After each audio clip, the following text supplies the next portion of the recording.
শাস্তি হবে আল্লাহ তাআলা যেই কাজ করতে নিষেধ করেছেন তার হুকুমকে, আদেশকে, নিষেধকে না মানার কারণে, 2 নাম্বার ওই অপরাধ করার কারণে। ইউদাআফ লাহুল আযাবু ইয়াউমাল কিয়ামাতি ওয়া ইয়াখলুদ ফীহি মুহানা।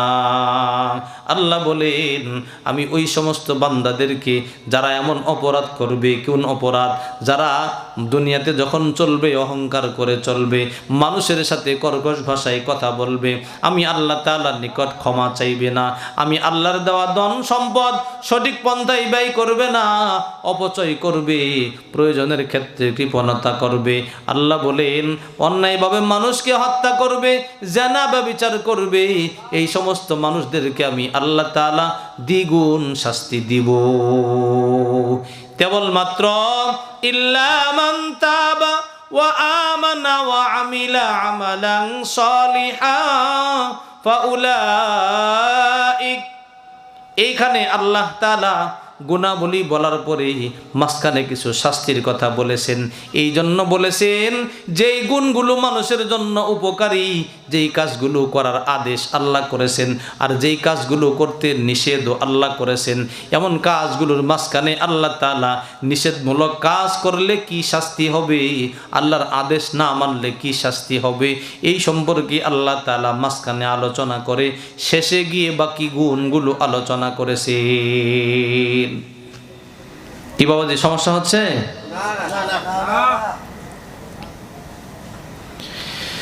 সূরাতুল ফুরকানের আলোকে এই মুমিনের 13 গুণাবলী, আল্লাহ তাআলা রহমানের গুণগুলি 13 গুণাবলীর আলোচনা। ও বন্ধু, সূরার নামও বলছি, যারা আমরা পড়তে জানি, এখন আমাদের জন্য জানা বুঝা পড়া অত্যন্ত সহজ। কোরআনের বাংলা তাফসির, কোরআনের বাংলা তরজমা সব জায়গায় এখন পাওয়া যায়। যদি পড়েন দিলটা ভরে যাবে। আমি মুসলমান হিসেবে আল্লাহ তাআলার দয়া পাওয়ার জন্য কি যোগ্যতা আমার মধ্যে আছে আর কি যোগ্যতা নাই, আমি যদি পড়তে পারি সহজেই বুঝতে পারবো, ঠিক কিনা?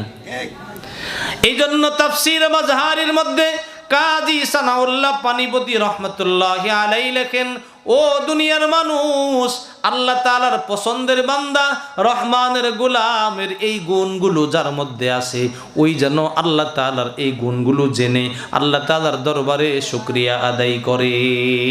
কেননা নেক কাজ করার তৌফিক কে দেয়? আল্লাহ তাআলা দেয়।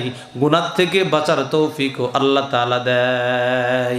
এই জন্য যাকে আল্লাহ তাআলা এই তৌফিক দিয়েছেন তিনি যেন আল্লাহ তাআলার দরবারে শুকরিয়া আদায় করে 2টা কাজ যেন করে। 1 নাম্বার শুকরিয়া আদায় করা, 2 নাম্বার হলো এই কাজের উপর টিকে থাকার জন্য যেন মেহনত করে। অপরদিকে বলেন, ও দুনিয়ার মানুষ, যাদেরকে আল্লাহ তাআলা এই তৌফিক দেয় নাই, এই গুণ অর্জন করতে পারেন নাই, তারা যেন চেষ্টা মেহনত করে এই গুণগুলো অর্জন করে। তার জন্য 2টা কর্মসূচি। একটা হইল এই গুণগুলো অর্জন করার জন্য মেহনত করা, পাশাপাশি মাঝে মাঝে যাচাই করা কোনটা অর্জন হয়েছে কোনটা হয় নাই, যেটার কমতি আছে এটা যেন পুরা করে নেয়। ও বন্ধু,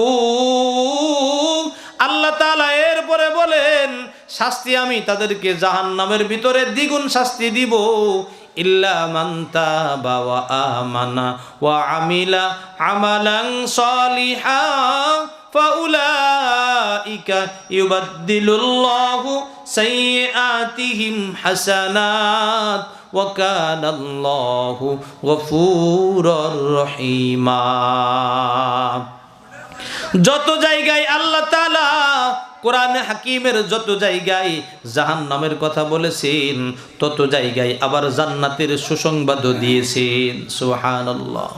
যত জায়গায় শাস্তির কথা বলে মানুষকে সংশোধনের জন্য আল্লাহ তাআলা সাবধান করেছেন, মানুষ যেন আপসেট না হয়ে যায়, মানুষ যেন হতাশ না হয়ে যায়, মানুষ যেন ভেঙে না পড়ে, এই জন্য আল্লাহ তাআলা আবার তত জায়গায় জান্নাতের সুসংবাদও দিয়েছেন, আশ্বস্তও করেছেন।